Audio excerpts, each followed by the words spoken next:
सारागढ़ी का युद्ध 10,000 पठानों के साथ जब लड़े सिर्फ 21 सिर्फ और हरा दिया। सारागढ़ी के युद्ध के नाम से विश्व में 5 महान युद्धों में गिना जाता है। ये युद्ध 12 सितंबर 1897 को ब्रिटिश भारतीय सेना जो सिख थे और अफगानी सेना के बीच लड़ा गया था। इस युद्ध में 10,000 अफगानों सेनाओं का सामना सिर्फ 21 सिख सैनिकों से हुआ था। इस असामान्य युद्ध का नेतृत्व ब्रिटिश भारतीय सेना के हवलदार ईश्वर सिंह ने किया था।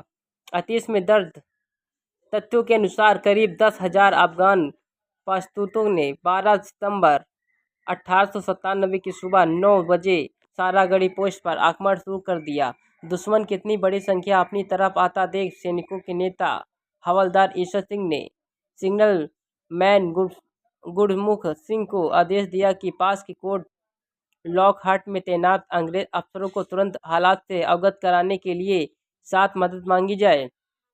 सिग्नल मिलने के बाद कर्नल हैडलैंड ने पोजीशन होल्ड रखने और तुरंत सहायता न भेज पाने की बात कही। ये जानकारी मिलने के बाद ईश्वर सिंह ने निर्णय कि वो मृतप्राय इस चौकी को नहीं छोड़ेंगे। ईश्वर सिंह के साथ उनके सैनिक भी दिया और अंतिम सांस तक लड़ने का निर्णय लिया।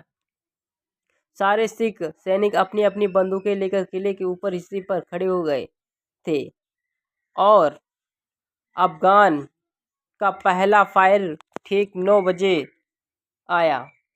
हमलावर ईश्वर सिंह ने अपने जवानों को आदेश दिया कि गोली न चलाएं और पठानों को आगे आने दें और उन पर तभी फायरिंग की जाएगी जब वो 100 गज की यानी अपनी फायरिंग रेंज में आ जाएंगे। पहली गोली चलने के बाद साथ ही सारागढ़ी का युद्ध चालू हो गया।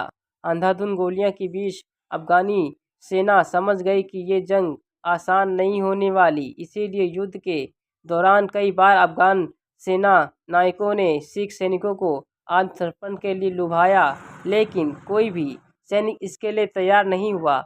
इस लड़ाई में अफगानी सेना का सामना करने के लिए सिख जवानों को पास सिंगल शॉट मार्टिक हैंडिक 303 राइफलें जो कि 1 मिनट में 10 राउंड फायर करती थी, वही अफगानों सेना के पास जजली व ली मॉर्टफस जैसी राइफलें थी जो कई गुना बेहतर थी। लड़ाई के पहले 1 घंटे में ही पठानों के 60 सैनिक मारे जा चुके थे।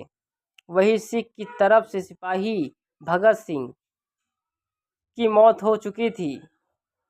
ये और नायक लाल सिंह बहादुर तरह से घायल हो चुके थे। लड़ाई में सफलता न मिलता देख अफगान किले के दरवाजे पर दीवार तोड़ने लगे, जिसके बाद में किले में घुस जाते हैं और अचानक से गोलियां की ये लड़ाई आमने सामने हाथापाई और तलवार की लड़ाई में बदल जाती है, जिसमें सभी सैनिक शहीद हो जाते हैं। इस युद्ध में 20 सिख सैनिकों ने जहां सीधे तौर पर अफगानों से इस लड़ाई में भाग लिया, वही एक सिख गुरमीत सिंह युद्ध की सारी जानकारी कर्नल हैथरन को तौर के माध्यम से भेज रहे थे। तब जब सभी 20 सिख सैनिक शहीद हो गए तो अंतिम रक्षक गुरमीत सिंह ने अपनी राइफल के साथ वहां पोजीशन ली जहां पर जवानों के सोने के लिए कमरे थे। गुरमुख ने अपने अकेली गोली चलाते हुए कम से कम 20 पठानों को मार गिरा, जिससे गुस्साए पठानों ने लड़ाई खत्म करने के लिए पूरे किले में आग लगा दी। इस युद्ध में मारे गए अफगानों की संख्या को लेकर इतिहास के अलग अलग दावे हैं। अगर आप हमारे चैनल पर नए तो चैनल सब्सक्राइब करें, कमेंट करें, लाइक करें, शेयर करें, बेल आइकन दबाना ना भूलें।